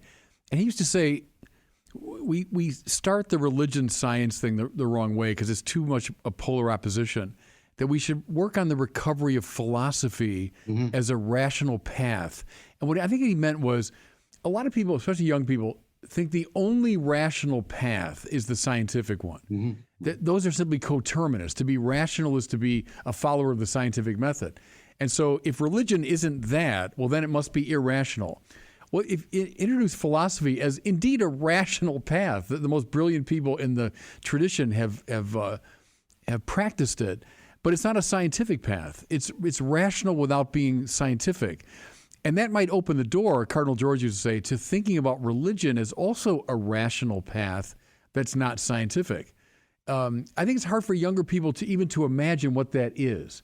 Rational means scientific. Well, we can help them out to some degree. I mean, I titled my first book "Maps of Meaning" for a very specific reason, is that this narrative structure is a map. Yeah. What that means, if that's true, and I do believe it's true, and I studied a lot of the early work on hippocampal function from animal researchers, and they made some real fundamental discoveries in the field of cognition. It's like we need a map to traverse the world. It's not optional. Without a map, you're lost, and to be lost is a terrible thing. And so, and there's rationality in the development of a map. There better be, because otherwise it doesn't get you to where you want to go. And you certainly want to get away from being lost, let's say. And science is not a map. It's a description of the terrain without direction. Yeah. There's direction there, I suppose, but it's implicit. The scientists impose that direction by following the dictates of their intuition of meaning. But science itself doesn't offer a map. Right. Well, there's no rationality outside of science. Okay, well, they let the irrational people design the map. Well, that's what's happening with the politicization of our culture. Yeah, right. Right. And so the religion, and then the rationalists, they say, well, if we weren't religious and we weren't superstitious, well, everyone would be rational. Wouldn't the world be a better place? And I think, no, the religious would drop into the political. And then you watch what happens, and we are watching what happens. That has happened. Because there's no domain for the religious now, no specified domain. So tiny things become imbued with religious significance because there's no proper place, right? And that's not good. And so it's not that, it's not impossible. I mean, I don't see a flaw in this claim. I can't see a flaw in it. It's like, don't we need a map? Well, can science provide that map? I've never heard a thoroughly critical, scientifically trained, deep philosopher make the case that science can provide the direction for ethical behavior. And that's the map. What's good? Where should we head? So then what do we do with that? There's nothing? There's no map? No, and that's why I objected so much to that claim that science belongs in the highest place, that physical sciences are the queen of the sciences. That can't be right. Because that's saying the one that can't provide the map is governing all the other ways of knowing, and that can't be right. But I think we have lost a sense of that. And again, I think as a religious person, I'll take some responsibility. I think we have not been great at providing the map, and we have to recover that for sure. Well, Bishop, I think this follows from what you and Jordan were talking about. One of the problems about invoking philosophy is which one do you mean? Do you mean academic philosophy, or do you mean the philosophy that Pierre Hadot has brought back? Where that one I think is better. Yeah, it's a way of life. Well, yes, and what I would point to is that points us to a kind of what's the difference between the academic philosophy, and I have training in that, and philosophy as a way of life. And it goes to, points that Jonathan was making about, how much the transformation. Look, the Cartesian claim is that all truths are available to a method. If you go to earlier, the Neoplatonic tradition, right, it's like, no, there are some truths that will only be disclosed if you go through fundamental transformation. And so we have to talk about the rationality of transformation, which is about, the procedural, the perspectival, the participatory transformation. And the thing about this, and this is what's really exciting, is a lot of the work is showing that, I got a series that I'm doing with Greg Enriquez and Zach Stein, that you can't infer your way through transformation. This goes to, the person who wrote the book on this is L.A. Paul. I know Laurie, she's a great philosopher. Tight analytic argument to make the point, you can't infer your way through a transformative process. And so you have to ask the question, okay, is it just willy-nilly? No, what do human beings actually do? What kind of rationality? Agnes Callard did this in her book on aspiration. She calls it proleptic rationality. What is the rationality? What does it look like when people are, going through fundamental transformations in order to conform to reality? That's their way of getting at the truth rather than marshaling a method. And so I go back to my point again, we need to expand the notion of rationality and the way it was exemplified in Philia Sophia rather than the way it is exemplified, I would say, in still to a large degree academic philosophy. I went into Yeah, I agree. Can I invoke your... The academic philosophers have the same problem that Bishop Barron described about the priesthood. Yeah.